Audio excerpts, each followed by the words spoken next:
right. We are back once again with my favorite show in the world, Pioneers, Builders, Jacksonville, Florida. Most of you know it as PB and Jax. We're here with another episode, one I'm very happy to be recording here today. I'm with my friend Florian Vlad, who I've been put in touch with a couple months ago, and we share one hell of a spirit around entrepreneurship. And so, Florian, I'm very glad that you're here. I'd like to welcome you to the show. Thank you, Randall. Thank you for giving me the opportunity to speak with you in front of the camera, and also thank you for giving a voice to the business community in Jacksonville.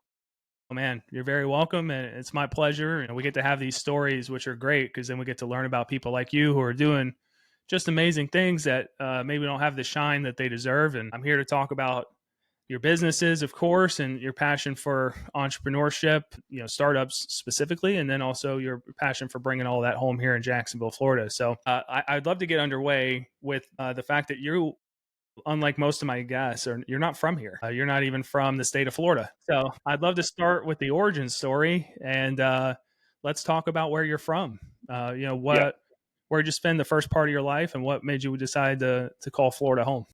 Yeah, I guess the accent would have, I could have not hide it, right? Yeah, I'm originally from Bucharest, Romania. That's where I grew up. 11 years ago, I decided to move my family and my business to the States. At that time, our boys were 2 and 6. My youngest was barely speaking at all. Now he speaks English, obviously, and Romanian with a very, very bad accent as a result of that. You moved here 11 years ago, and it wasn't Jacksonville. Tampa? No, it was Naples, Florida. Naples. Yeah, a very beautiful place, but not the place to raise kids. To retire, maybe when you are 60 something and a certain number of digits to your bank account. That's Naples for. Now, after 4 years in Naples, we decided to come to Jacksonville, and we'll get back to that story. But I want to talk about the origins a little bit. I only had 2 jobs my entire life. Both of them were a total of 3.5 years. After that, I did not see a paycheck anymore, ever. So you said you were going to start a business. So after the second job, you were like, I'm going to do the entrepreneurship thing. Yes, I did the entrepreneurship with a keyboard that I bought, a monitor that I borrowed from my father-in-law, and a computer from my next door neighbor. So at the coffee table with our cat on my lap, that's how I started entrepreneurship. That was many moons ago. Yeah. And what kind of business, when you decided to start that, when you went first down that kind of path, what was the business? It was an extension of what I was doing already, advertising agency. That's what I used to run for almost 12 years. Okay. And that business still alive, or did we? No, about 2008, I decided that I'm kind of burned out, but advertising, it's a lot of pressure, and I think it requires creativity more and more. And at some point, I feel like I'm burned out. At that time, IT was kind of interesting. We started to have apps, we started to have iPhones, but we started to have iPads. So I made the transition to the software world. I cannot do anything with my own hands. My background is, I graduated management and marketing at the Romanian-born University in Bucharest. So I am a creative by definition. And I used to say that I drink coffees with people to make their lives and their business. Yeah. That's interesting, though, that you decided to jump into IT you don't do any of the IT work yourself. So how did you know in your heart that that was going to be a good move for you? I assume you had to go out and find somebody that knew what they were doing and, sell them pretty hard on your vision. So if you weren't the one that was manually doing the work in the IT front, you must have did a really good job of selling people on what you were doing. That's true. On one hand, I had at that time a business partner who had a technical background, so he was covering the technical part. But the main reason is the same driver that I have right now. I am excited and I love learning about new businesses, getting involved in several projects, in different projects. I get to learn from their business. That's why with the current business that I run right now, It's called twinzAPP. It's a software development company. Our team is very good on working with non-technical founders. We take the non-technical founder. They have an idea. They see the needs and the pain in their industry, and we are trying to understand the industry and transform that idea into something that the team can develop and that also makes sense for their particular business. That's how I got to learn about healthcare, about construction, about, by the way, construction. I know how many types of gravel are out there and how granular they they are. That's because working on a project for sports industry, but healthcare seems to be the industry that I think we fit most, and I think we bring the best value into. And so, just to make sure I understand this correctly, and everybody else listening would too, the company that you have twinzAPP presently made is you partner with companies regardless of industry and help them build software applications, mobile apps, etc., for their product, their vision, whatever the case may be. That is correct. So we built software and apps for, as I said, for healthcare, for sports industry, for construction, but dating app as well. We build all kind of integration for healthcare, integration with EMRs, remote patient monitoring systems, and now AI. Of course, I'll get it. I want to speak a little bit about AI in healthcare and how our team is using our expertise from the past 10, 12 years to revolutionize, according to us, to revolutionize healthcare. I mean, yeah, that's a great kind of topic. Jacksonville is a healthcare town. We have a lot of healthcare companies, and it's very clear that AI is a dominating topic in the headlines in 2025. Floor is yours. I'd love to hear about it. How are you guys broaching the AI topic with your clients and I guess internally with your own team? Well, I guess we started using AI in our day-to-day business, like everybody, like almost everybody else, I guess, helping with marketing, with sales, with automating several aspects of our business. But as a software development company, we have to start building AI to use in our projects. Customers asking for it, so we integrate AI in our apps that we build for customers. But because I have this entrepreneurial bug for many years, I couldn't stay away. We are working on our own project. Let me ask you something. Did you know that a family practice physician, when they perform auscultation, which is using their stethoscope to listen to your lungs and heart, they have about an average 30% accuracy? No, I did not know that. That's pretty scary, but this is what it is. That's why we have cardiologists. That's why we have pulmonologists and all other specialties. Well, with Doc.ai, there's a project I'm working on right now. We're gonna increase this accuracy from 30% to 95%. Okay, and it's simple. How are you guys doing that? Well, first of all, we have a digital stethoscope. I can show it to you. Okay. To collect the sounds. Oh, wow. We have an AI diagnostic system to take that sound, analyze it, and return a diagnostic. And we also have a telehealth solution. Think about nurses in a nursing home or in a long-term care facility. They are there all the time. Nurses are trained to perform the auscultation, but they're not trained to interpret. So that's where Doc.ai, I think, will make a really big change in this. I mean, very clearly, if you're going from numbers like 30% and then transitioning that up to 95%, that's 3 times better than the current accuracy rates. How far along are you guys in on creating Doc.ai? Is this a full blown system that is now being utilized in hospitals or within doctors' offices, or is this something that you guys are still in flight on putting together and then trying to take it to the marketplace? Somewhere in the middle. We already have the telehealth solution. We have the stethoscope, and now we are working on the diagnostic AI diagnostic component, which in about 3-4 months should be ready. We just got some $250,000 from AWS as funding for this project to build a system on AWS infrastructure, which is good. It's non-dilutive money, so I love those. Yeah. So in about 4 months, we have two medical partners, a clinic here in Jacksonville and one in Naples, Florida, to start collecting the sounds. Okay. So you have Jacksonville and Naples, and then this is a separate entity, obviously a very cool entity. We've already got investment money, Yes. but this is different than twinzAPP. Yes, it's different. That's my startup that I am a co-founder in. Okay. But twinzAPP is also a small business that you're the founder or owner of, correct? Yes, I'm the Yeah. only shareholder in twinzAPP. Okay.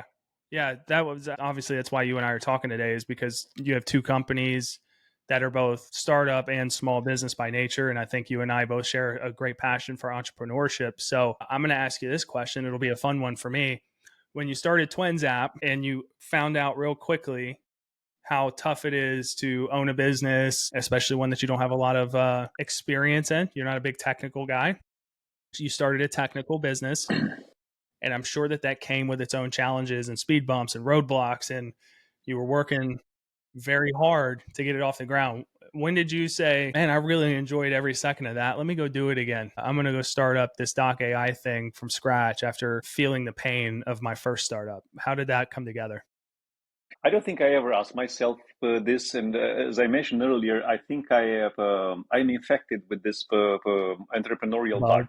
Yep. Yes, I see the challenge and I take it. And one very important thing that I believe it's not a driver, but a very important part in this mindset of mine is that. And I'll tell you a little bit of a background story. From my parents and grandparents, I learned how to respect the people in general. From my first boss, Dorin Boierescu is his name, I learned how to respect the customer, which is, I think it's the backbone of everything I do. I do to exceed expectations. And we have a saying in Romania, only who doesn't work does not make mistakes. Means that in any business, in any work, no matter what you do, at some point you'll make mistakes. Very important, and that's what I learned in my early years. It's important how you solve those mistakes in front of your customer, respecting the customer and your own work. So I don't think I ever asked myself, why am I doing here? Why am I starting this? It just comes naturally. I see an opportunity. I see that I can bring value to that project, and let's do it. Yep. So when you were creating Doc.ai, when did the vision start to come to you when you were like, hey, this is a need? I'm sure you did a little bit of research to figure out how inaccurate some of the data recording was. So where along that path were you realizing that the hole that Doc.ai is filling was actually a hole that was in need of some attention? All right. When we talk about this, but we need to change the pronoun. It's us. It's a team. It's not me. I'm only doing a small part of this. We have a team of technical people. We have physicians in our board. We have a venture capital company in our board. So it's us. Everything was built together to this point by a team. I'm only the one. I'm the driver. I'm taking it out there.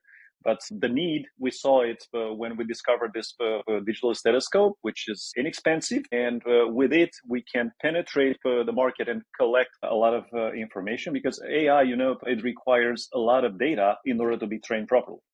And here we have a different approach than the market. Everyone is trying to to put a specific diagnostic using the stethoscope or using different tools. But this has two downsides. On one hand, it requires a lot of data. How can you collect a lot of data with a stethoscope, which could be $300, $500 in there? How can you get tens of thousands of sound files? Not to mention that those sound files will need to be classified. Plus, on top of this, you need to wait a year or maybe two to get FDA approval. Our approach is different. We just put for now, at the beginning, we'll just signal that it's something abnormal, or your sound file is normal, or there's something abnormal in there. For an NP, for a nurse practitioner, that's a very important signal. They can just send that file to the specialist and solve the problem without sending the patient to a specialist, just having the specialist in their office listen to that recorded sound file. Of course, that sound file can be transferred to EMR and all the other integrations in there. But that's the most important part. We are able to, right now, to detect if there's something normal or abnormal in that sound file. Mm. And how did you get the doctors on board? Whenever you approached, I assume you approached them with this. I'm obviously guessing here. I assume they didn't approach you. I assume you approached them once the team figured out that there was a problem to fix. But whenever you reached out to them, and I'm starting to think of like legacy situations where people might be a little bit resistant to change. I feel like that's the case with doctors. That's just where my mind goes. So when you reached out to them or spoke with them, was this a relationship based involvement, or did you do some cold reach out and try to pitch them on what you guys were revolutionizing? It wasn't that difficult. At the beginning, we were using a different type of stethoscope, just a tiny round thing like this big. And the feedback we got was that that stethoscope, it's outside of the way they're used to. They are used with to use the normal stethoscope that they hang on their neck, they can plug into their ears and listen through the tube right there on the spot. So that's why we came up with this stethoscope, which has all the components, plus is able to collect the sound and send it to via Bluetooth to a device. So it wasn't difficult to convince them. We just presented the concept and actually they helped it grow. Dr. Ahmad, who is our pulmonologist in our group, he said at some point, well, to me, if I'm in a telehealth scenario and the patient on the other side of the screen is able to use a stethoscope, I need to guide where to put the stethoscope, because if you're thinking, Randall, that the doctor is trying to find a spot on your chest when moving the stethoscope, no, there are specific 4 points to listen to the heart, and they listen to specific sounds in there. So he said that in a telesales scenario, if I'm able to live listen to that patient's sound by guiding them where to put a stethoscope, that for me is holy grail. That's how we started to expand from just heart sound to lung sounds to pulmonology specialty.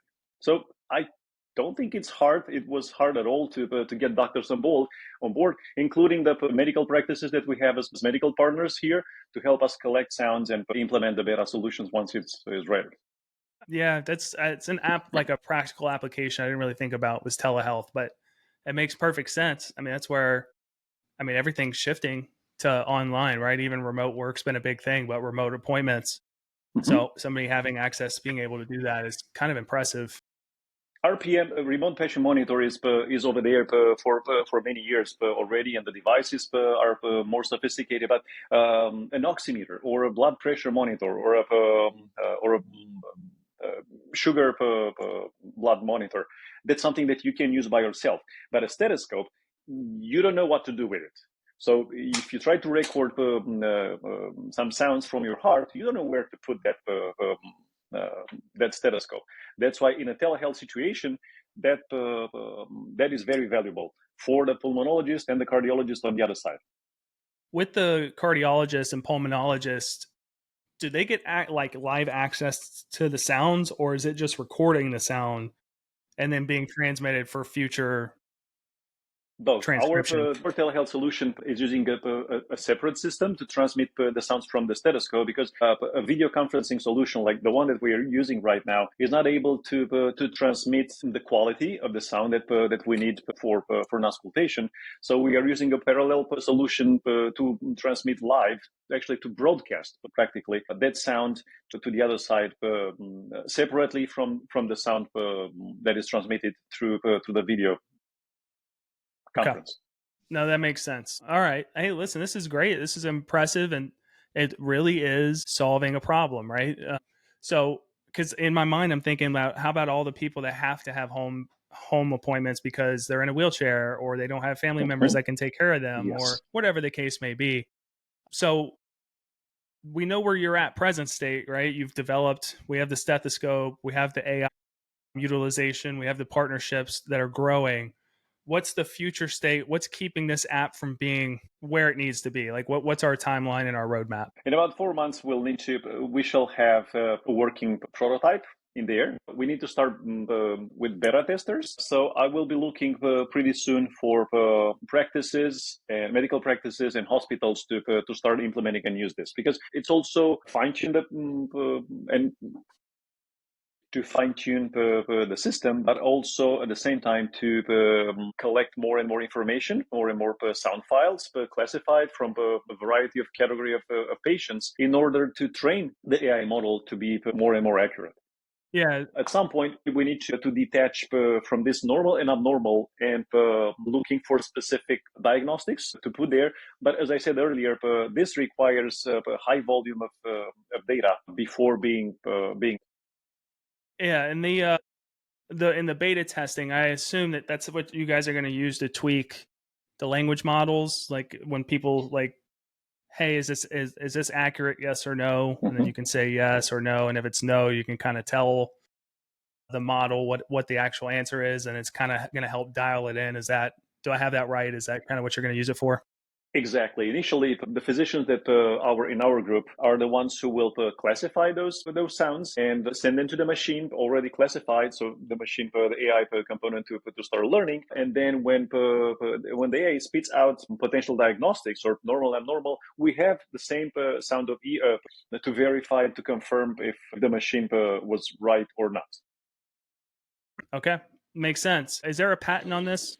Did you guys put any kind of protection on it? We have a provisioning patent right now. It should be in about 9 months. We'll need to see how it goes. Okay. Another part of this conversation that we haven't talked about yet, but you and I have off camera, is to fund this. We went outside of the city and outside of the state, correct? This was the product that you built where I say we as in you and I, just we as the collective. You went to raise funds for this. Is this the product? It was Doc.ai that you were doing that for? No, it's EVAS, which is an AI hybrid telesales solution that instantly connects website visitors to sales agents. That's the project. That's the startup. I had to go outside, but let me get Jesus, a little bit. How many things are you building? I told you I'm busy, and I'm not alone. Again, I'm not alone. It's weird. Okay, how many things are y'all building? Because it's a lot. This two project on top of the software development team that I run. I'm co-founder in these two projects, but again, I'm not alone. We have a team on each side, specialists, people that really know what we're doing here. Okay, but let's hear it. Yeah. From now on, I just want to point out, if I say you, like, what are you doing? Okay. I mean the collective you and your team, I get it. You and your members. You made it sound like I'm doing everything by myself, and I wanted to be clear. I'm not alone. And for that, I apologize. Moving forward, if your team is listening to this, every time I refer to Florian as you, I mean the team. But now we've got a third thing that you and your team are building, and let's talk about that. Walk me through it. Let me talk about Jacksonville a little bit, and I'll get to EVAS in a minute. In 2018, when I moved to Jacksonville, I was hoping to find a more vibrant city in terms of business, in terms of startup, because through my history, I work with startups, for startups, and I'm a startup owner myself. And I was hoping to find in Jacksonville that city, community, startup vibe in there. It's something that I call now for a few months, and you heard this, startup support infrastructure. That's something that, at least back then, it was missing completely. Think about, in a 1.7 million city population, there were 2 co-working spaces in 2018. One downtown and one on Bay Meadows. Now there are at least 15. It means that things are better, but still, as I call it, startup support infrastructure, there's still a long way to put it. I'm going to Lake Nona in Orlando for business development for my software development business. I'm going to Buffalo, New York to participate and even help with their startup infrastructure in there. They have every October, November, they have Buffalo Startup Week with university, with government involved, with money, with a lot of things happening in there. Here, we still have a lot of work to do. We do. And there are resources out there. They're starting to be in there. I mean, the IT, Jacksonville Chamber is doing a great job connecting people, events, and so on. IT Council from from the Jacksonville Chamber. Every year, they organize Tech Coast Conference somewhere in August. Also with the Chamber, there's a program run by Dr. Carlton Robinson, Jack's Bridges, which, by the way, is the only business accelerator in Jacksonville. I don't know another one. UF is doing, yeah. There's a couple. There's a couple. Okay, there's so a see, couple. I'm looking. That's the point. I'm looking, but I cannot find them. So, me, if I know what to look for, I cannot find these resources. How can we expect someone who now is starting a business to find those resources and have access to them? Mentorship, capital, all kind of solution. It's difficult. So I'm willing to do something about it. I got a lot of people excited, including you, to start putting together this and bring together this infrastructure in more coherent way, so people can find those solutions, those resources, and have access to them. Yeah, you have my support. You know that. I know. Especially when it comes to this, you and I are very passionate about bringing startups here. Anybody that knows me knows I'm from Austin, Texas. And for anybody who's ever heard of Austin, Texas, I think they have a really good idea of what Austin, Texas is and what they do. And when I lived in Austin, it was before the boom. So I grew up on this road called FM 620. FM stood for farm to market. So I grew up on a farm to market road. It was not uncommon to see horses to and from the farmer's market. Not that Austin's this like crazy country town, but it wasn't as developed as it was now. Well, FM 620 is now a toll road, like with actual toll stations and everything. So it used to be like a road for horses to gallop on, and now it's a toll road. I've seen what that kind of culture can bring to a city. I can guarantee you Austin was not nearly as profitable then as it is now. And so the reason I have as much passion and why I've exuded that in our conversations together as well is Jacksonville has exactly what it needs to be Austin. I Austin, totally agree.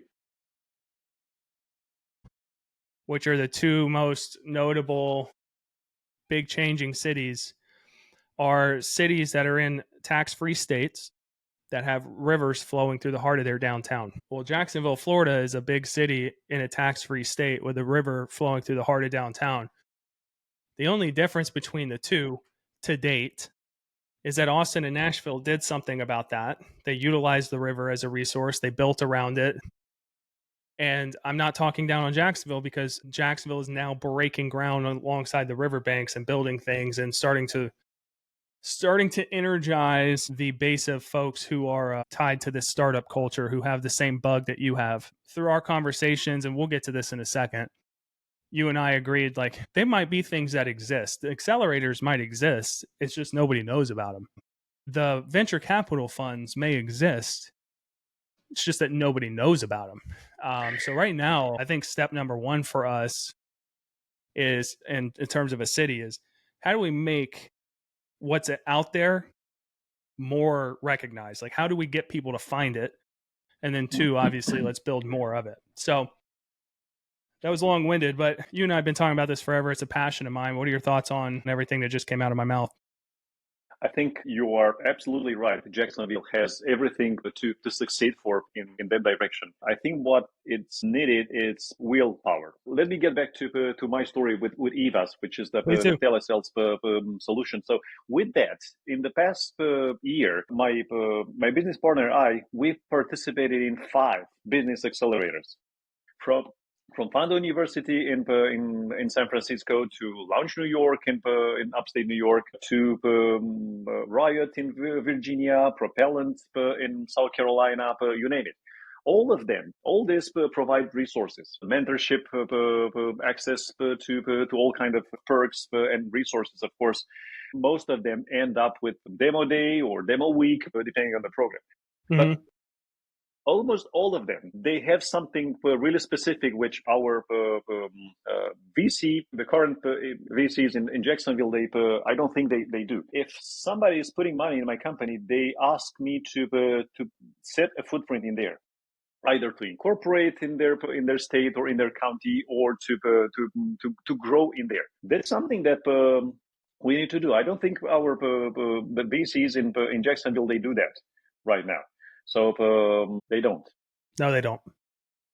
Not to my So I knowledge. think yes. So I think we need to keep more of our students. That's what I'm trying to work now with UNF, with their the Coggin School of Business, and with their Blackstone Launchpad project. They help kids during their school year. After that, we need to keep them in here. Where is the pitch competition here? By the way, there is one. Did you know that there is a pitch competition monthly in here? Yes, it's called Beach Valley.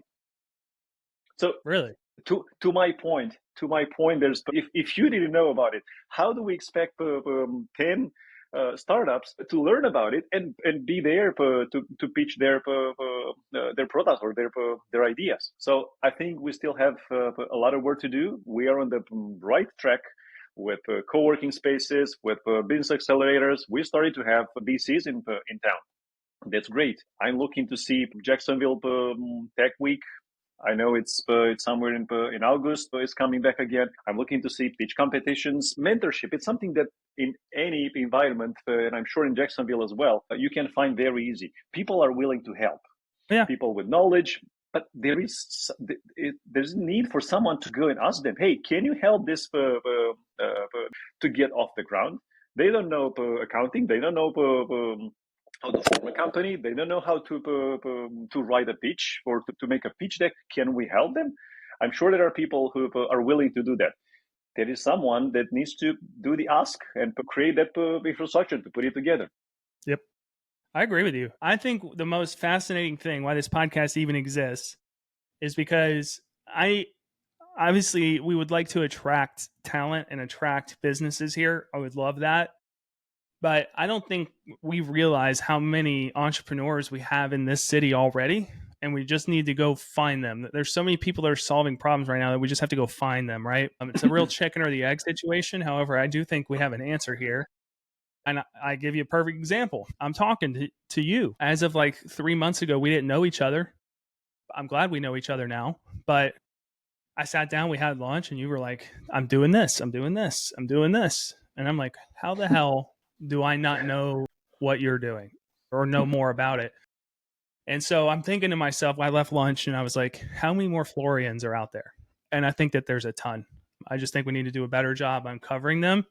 And if we have more supply of entrepreneurs and people who are building products and providing great services, then I think the VCs will start to come out of the woodworks and we'll get more investment money flowing in the town and stuff like that. So that when folks like yourself are building great products and you're trying to take them to market, you're utilizing Jacksonville money for your Jacksonville company and not going out of state. To stay in Jacksonville. To stay in Jacksonville, yeah. So right now, if as long as New York is putting money in my startup, I will need to start hiring people over there. I don't need to incorporate in New York. I will need to start hiring people over there, not here. Yeah, yeah. I think that's going to be a really big topic in some capacity at Think Bold. So I think we're about a month away from Think Bold, but a lot of the keynotes and a lot of the speakers are entrepreneurs in general. So I think they're going to come and talk about the importance of accelerators, incubators, venture capital, private equity. I think that we're going to really start to stir the conversation with that this year. I know that you're going to go. I'm very excited about that.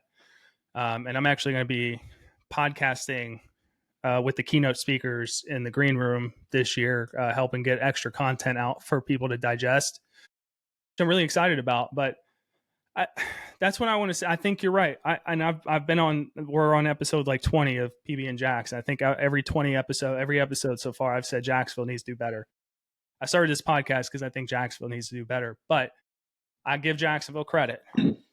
I think that we're having conversations this year that we weren't having in previous years around entrepreneurship and around making downtown more accessible and better. And more lively, more. It's more of like this. Right now, it's kind of this like buzz that's been sitting on potential for so long. It hasn't converted into realism. But we've got a lot of things. We got a lot of things cooking with the stadium deal, with the riverfront. Some of these buildings downtown are getting small businesses put into them, and we're trending, Florian. We're trending. Let's not forget what the city is doing to JSEP program. The city as far as I know, with Gregory Grant, he's the one running the program. The city pledged to spend 20% of their budget with small and emerging businesses. That should be huge. That should be huge for existing businesses to get access to that money. But there is an underserved category: early stage startups. Mm-hmm. How do you get there? Because before having something to sell to the city and be part of JSAP, you need to start somewhere. You need to have a year or two of groundwork in order to get there. So that category is the one that I think requires a lot of work, because from those early stage startups emerge the future ones.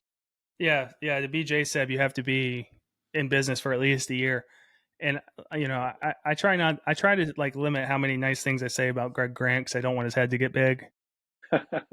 But he is doing an amazing job. It's not just the 20%. So 20% of the city's contracts have to go to JSAP certified businesses. That's ridiculous. That's a fifth of the city's money that has to get poured into by legislation. The other thing that people don't know yet, or they haven't been made aware of, that also applies to the stadium build. So 20% of all city eligible contracts that go into building the stadium, painting the parking lot, construction, running cable, any kind of vendorship, whatever, 20% of that has to go to Jacksonville small and emerging businesses. So I think that's great. And that's a big win for the business community in Jacksonville, indeed. It is. The other one that you were talking about, you were like, hey, early stage startups. And I'm not trying to overwhelm Jim and the team, but PS27, that is exactly what they specialize in, is early stage. They are in like the 0 to 250K category. So if you have a really, really good idea, it doesn't even have to be like an MVP yet. It can just be an idea. Reach out to PS27 and just get their thoughts and see if it's something that's the partnership may be worth talking to. I don't know Matt Chang at all, but Chang Robotics just launched a $50 million venture capital company. I do know the CFO though, Robert Sterling. He's a really funny dude. But I know that the projects that Matt wants to invest in, I think are engineering based, which is totally fine. He's an engineering and robotics company. I get it. That is gossip that they might launch something on the healthcare space. Yeah. And if they do, great. We welcome it. It just goes to show you how many we're getting there.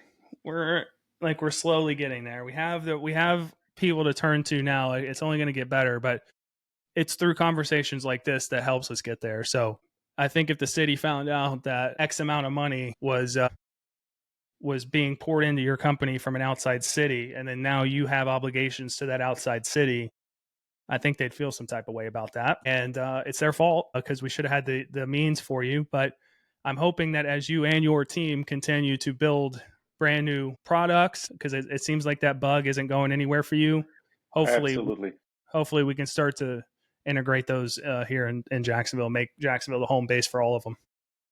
I think with all those resources that already out there, with people like you giving a voice to businesses and connecting, I think we are on a good track. I agree. There are a lot of people who are willing to help. We just need to find the structure and the common will to do that. I'm with you. We're getting there. PB and Jax will help. Think Bold will really help. Tech Week in August, that'll help. We just got to start really getting the word out so people know where to go and when to go, and start hearing these things. I am curious, before we kind of like go on to the next chapter here. We've danced all around the companies that you and your team, have built, but we never touched on why you picked Jacksonville from Naples. You could have went to a lot of different cities, but you chose our little small slice of heaven here in Northeast Florida. So what did you and the family decide that this was the right place? Well, on one hand, after 4 years in Naples with small kids, Naples again, it's very beautiful, but it's not for raising kids. And we were looking. My wife and I, we were born and grew up in Bucharest, and like any big city, has them all. It's crowded, polluted, but has the city vibe. We were looking for that city vibe, and also the schools in St. John's County were are pretty good. And we made a calculation that, okay, it's a city, it's a big city with a lot of things to do there, city vibe. And we can start by living a suburban life and enjoy the city 30 minutes away. But I didn't do my homework at the beginning about the business part. And when I started to realize that there's only 2 co-working spaces in Jackson, it looks more like a bunch of small cities, but it's getting there. And that was the reason we came here. In the meantime, my boys are at Bolts, and they're really happy over there. One of the best schools in North Florida, I would say, at least. So we are happy here all together. Yeah, listen, that's great. We're happy you're here, to say the least. I will say this. I know that it wasn't the business community you were hoping for when you came here, but there is a different story you get to tell 10 years from now and 20 years from now, which is, hey, I didn't like go into an already made, already involved business community, but I did help build the one in Jacksonville. So you get to be a part of the solution and not walking into somebody else's finished product. For somebody like you that's been an entrepreneur forever and you seem to have a knack for solving problems, you get an opportunity to solve a pretty big one right here. That's the reason I'm committed to do something about it. I don't want to go to Buffalo, New York to be a sounding board for their Buffalo Startup Week. I want to be a sounding board and help businesses and startups here in Jacksonville Business Week, or whatever we want to call it. There's a lot of work to do here. There's a lot of resources, a lot of people who are willing to help this community. Yeah, looking back 10 years from now, I would be proud and happy to be part of this. Yeah, I can't wait. I'm glad you and I are going to do this together. What else do the people need to know about you? Do you have a 5th business, a 10th business, or anything like that that people need to know about? How many other things are you sitting on in your back pocket? No, for now, we need to focus on these two startups. One is already selling EVAS. It's that AI hybrid telesale solution, which is geared towards right now towards real estate and industry and insurance industry. We need to get Doc.ai off the ground because I think will revolutionize the auscultation part of the medical world.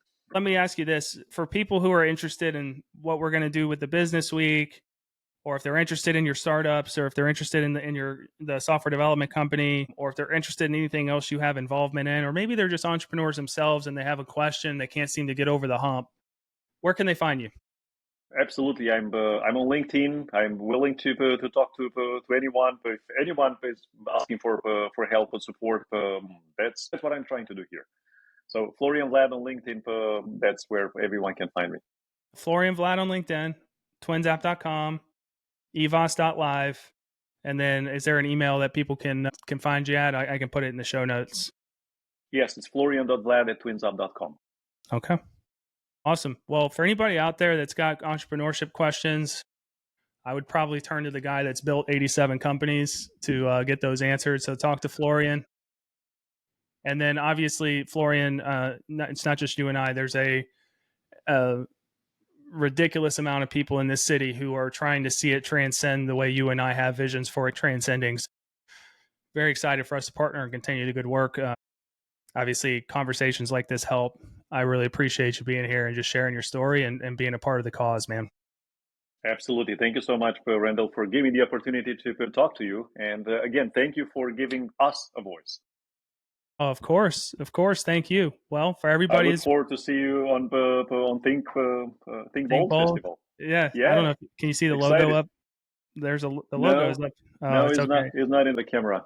It'll be on the whenever the episode's released, the Think Bold logo will be there. It's we're only a month away, and the guys have some tricks up their sleeves, and some of it I know about and some of it I don't. So I will tell you that they have some of the biggest names I've ever heard of giving keynote addresses, and it's definitely a spot to be in. The tickets are incredibly reasonable. So I hope to see everybody there. I'm excited to see you there.